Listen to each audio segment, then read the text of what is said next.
Assalamualaikum warahmatullahi wabarakatuh. Nama saya Malta Fitriani, NIM 1816040057. Saya akan mempresentasikan proposal MIMI saya yang berjudul Pengaruh Latar Belakang Pendidikan, Ukuran Usaha, dan Pemberian Sosialisasi terhadap Pemahaman UMKM dalam menyusun laporan keuangan berdasarkan SAK EMKM. Studi kasus pada UMKM di Kecamatan Batangkapas. Bab 1 Pendahuluan yang latar belakang. Indonesia merupakan salah satu negara yang kaya akan sumber daya alamnya. Masyarakat Indonesia memanfaatkan sumber alamnya dengan cara berwirausaha. Salah satu usaha yang sangat banyak adalah UMKM. UMKM sering disebut sebagai tulang punggung perekonomian negara karena mempunyai pengaruh besar terhadap perekonomian nasional. UMKM dinilai dapat memperkecil skala pengangguran di Indonesia dengan menyeleksi tenaga kerja yang lebih banyak, sehingga membantu menjadikan perekonomian usaha yang lebih baik lagi dan pembangunan yang berkelanjutan. Keberadaan UMKM diharapkan dapat memberikan kontribusi positif yang signifikan terhadap upaya-upaya penanggulangan masalah. Kontribusi yang diberikan oleh pelaku UMKM pada kondisi krisis ekonomi dapat dinilai sebagai penopang dalam proses pemulihan perekonomian nasional. Dipandang dari laju pertumbuhan ekonomi nasional dalam meningkatkan jumlah lapangan kerja, penyerapan tenaga kerja, pembentukan produk domestik bruto nasional, nilai ekspor nasional, serta investasi nasional. Di samping itu, dalam menjalankan aktivitas usaha, seringkali pelaku UMKM menghadapi permasalahan yang membuat UMKM sulit berkembang. Salah satunya yaitu terkait pengelolaan dana. Faktor utama keberhasilan dan kegagalan UMKM adalah pada pengelolaan dana yang baik dan benar sesuai dengan standar akuntansi. Dikarenakan pembukuan merupakan kendala yang sulit bagi pelaku UMKM, keterbatasan pemahaman terhadap ilmu akuntansi, dan menganggap terlalu rumit dalam pencatatan laporan keuangan, serta anggapan bahwa laporan keuangan bukan hal penting bagi UMKM untuk menyusun laporan keuangan. Di Indonesia, standar akuntansi keuangan yang digunakan untuk membantu UMKM dalam menyusun laporan keuangan adalah SAK EMKM, yang disahkan pada tanggal 24 Oktober 2016 oleh DSAK IAI, yaitu Dewan Standar Akuntansi Keuangan Ikatan Akuntansi Indonesia, sebagai organisasi profesi akuntansi di Indonesia dan mulai efektif per 1 Januari 2018. Penerbitan SAK EMKM ini diharapkan dapat menjadi salah satu pendorong literasi keuangan bagi UMKM, sehingga memperoleh akses yang semakin luas untuk pembiayaan dari industri perbankan. Kedepannya, SAK EMKM ini juga diharapkan dapat mempermudah pelaku UMKM dalam menyusun laporan keuangan yang dapat digunakan untuk mengembangkan usaha. Namun, pada kenyataannya masih banyak UMKM di Indonesia yang belum memahami menyusun laporan keuangan berdasarkan SAK EMKM ini, sehingga belum terlaksana secara optimal. Salah satunya yaitu di Kecamatan Batangkapas, Kabupaten Pesisir Selatan, Provinsi Sumatera Barat. Hasil penelitian menyatakan latar belakang pendidikan, ukuran usaha, dan pemberian sosialisasi berpengaruh signifikan positif terhadap pemahaman UMKM dalam menyusun laporan keuangan berdasarkan SAK EMKM. Berbeda dengan hasil penelitian lain yang menyatakan bahwa latar belakang pendidikan, ukuran usaha, dan pemberian sosialisasi tidak berpengaruh terhadap pemahaman UMKM dalam menyusun laporan keuangan berdasarkan SAK EMKM. Penelitian di atas memberikan kesimpulan bahwa hasil beberapa penelitian terdahulu masih belum konsisten, maka perlu untuk diteliti kembali. Berdasarkan uraian latar belakang di atas, maka penulis tertarik untuk melakukan penelitian dengan judul Pengaruh Latar Belakang Pendidikan, Ukuran Usaha, dan Pemberian Sosialisasi terhadap Pemahaman UMKM dalam menyusun laporan keuangan berdasarkan SAK EMKM. Studi kasus pada UMKM di Kecamatan Batangkapas. Yang B. Rumusan masalah. Rumusan masalah yang pertama, apakah latar belakang pendidikan berpengaruh terhadap pemahaman UMKM dalam menyusun laporan keuangan berdasarkan SAKMKM? Yang kedua, apakah ukuran usaha berpengaruh terhadap pemahaman UMKM dalam menyusun laporan keuangan berdasarkan SAKMKM? Yang ketiga, apakah pemberian sosialisasi berpengaruh terhadap pemahaman UMKM dalam menyusun laporan keuangan berdasarkan SAKMKM? Yang C, tujuan penelitian. Yang pertama, untuk mengetahui pengaruh dari latar belakang pendidikan terhadap pemahaman UMKM dalam menyusun laporan keuangan berdasarkan SAKMKM. Yang kedua, untuk mengetahui pengaruh dari ukuran usaha terhadap pemahaman UMKM dalam menyusun laporan keuangan berdasarkan SAKMKM. Yang ketiga, untuk mengetahui pengaruh dari pemberian sosialisasi terhadap pemahaman UMKM dalam menyusun laporan keuangan berdasarkan SAKMKM.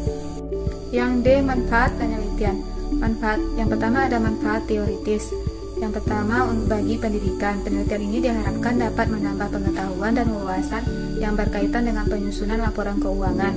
Yang kedua, bagi peneliti selanjutnya, penelitian ini dapat dijadikan sebagai salah satu sumber dalam melakukan penelitian selanjutnya mengenai penyusunan laporan keuangan. Yang kedua ada manfaat praktis, yaitu pertama bagi UMKM. Diharapkan hasil ini dapat memberikan pengetahuan dan bahan masukan untuk mengetahui manfaat penerapan akuntansi pada UMKM dan memudahkan pelaku UMKM dalam menyusun laporan keuangan berdasarkan SAKMKM, serta memahami akan pentingnya pembukuan sesuai dengan SAKMKM untuk mengembangkan usahanya. Yang kedua, bagi Dinas Koperasi dan UMKM, penelitian ini diharapkan dapat digunakan sebagai referensi bagi Dinas Koperasi dan UMKM, khususnya Kecamatan Batangkapas, untuk mengidentifikasikan penyelenggaraan sosialisasi dan penerapan SAKMKM pada UMKM. Bab 2, kajian teori. Yang A, landasan teori. 1. Human Capital Teori. Human capital dapat didefinisikan sebagai jumlah total dari pengetahuan, skill, dan kecerdasan rakyat dari suatu negara. Implikasi human capital teori dalam penelitian ini adalah teori ini digunakan sebagai landasan teori untuk menjelaskan bagaimana latar belakang pendidikan, ukuran usaha, dan pemberian sosialisasi dapat berpengaruh terhadap pelaku UMKM dalam menyusun laporan keuangan berdasarkan SAKMKM. Yang kedua, ada usaha mikro, kecil, dan menengah atau UMKM. Ini dapat dijelaskan berdasarkan Undang-Undang Nomor 20 Tahun 2008. Yang ketiga, laporan keuangan. Laporan keuangan adalah suatu informasi yang menggambarkan kondisi keuangan suatu perusahaan dan dijadikan sebagai gambaran kinerja keuangan suatu perusahaan. Yang keempat, SAKMKM. SAKMKM merupakan standar akuntansi keuangan entitas mikro, kecil, dan menengah yang dirancang khusus untuk memenuhi pelaporan keuangan dan sebagai patokan standar akuntansi keuangan pada UMKM. Yang kelima, latar belakang pendidikan. Mediana menyatakan bahwa latar belakang pendidikan merupakan bidang pendidikan yang telah diambil oleh pengusaha, meliputi bidang akuntansi, manajemen, ekonomi, atau lainnya. 6. Ukuran usaha. Swastini dan kawan-kawan mendefinisikan ukuran usaha, yaitu skala yang menunjukkan besar atau kecilnya sebuah organisasi yang dapat diukur menggunakan beberapa cara. Yang ketujuh, pemberian sosialisasi. Tuti dan Dwi Janti memberikan definisi untuk pemberian informasi dan sosialisasi, yaitu suatu cara atau metode yang dapat digunakan untuk mengenalkan dan juga membantu para UMKM dalam menyusun laporan keuangan berdasarkan SAKMKM.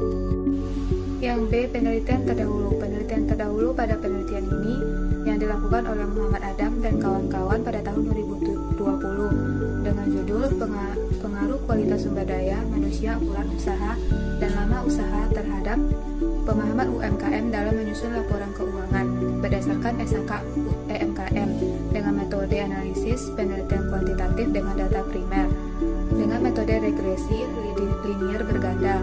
Hasil penelitiannya, kualitas sumber daya manusia, ukuran usaha, dan lama bisnis berpengaruh positif signifikan terhadap pemahaman UMKM dalam menyusun laporan keuangan berdasarkan SAKMKM. Yang C, kerangka pemikiran. Dapat dilihat dalam tabelnya, yaitu X1, X2, X3 berpengaruh terhadap Y. Yang D. Pengembangan hipotesis.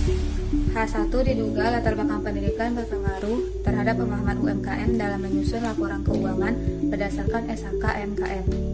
H2 diduga ukuran usaha berpengaruh positif terhadap pemahaman UMKM dalam menyusun laporan keuangan berdasarkan SHK EMKM. H3 diduga pemberian informasi berpengaruh positif terhadap pemahaman UMKM dalam menyusun laporan keuangan berdasarkan SHK EMKM.